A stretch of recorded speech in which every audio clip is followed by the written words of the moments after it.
Barbecue sauce is a key ingredient to make food tasty. We all bought bottles from the grocery store.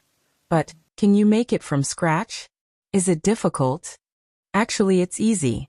It starts with ketchup and I'll base the recipe on 1 cup of it. Then, add a 1/4 cup of brown sugar and a 1/4 cup of balsamic vinegar. Continue by adding 1/2 tablespoon of sweet smoked paprika and 1/2 tablespoon Worcestershire sauce.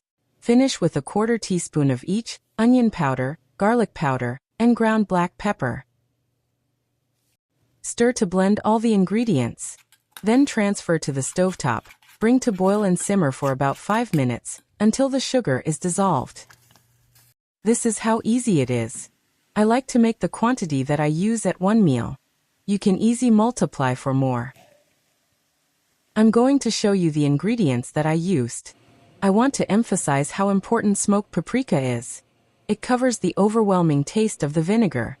My personal preference is to use balsamic and not apple cider vinegar. I have used both of them. In the end, this delicious barbecue sauce is less sugary than what you can buy. You also use your best ingredients.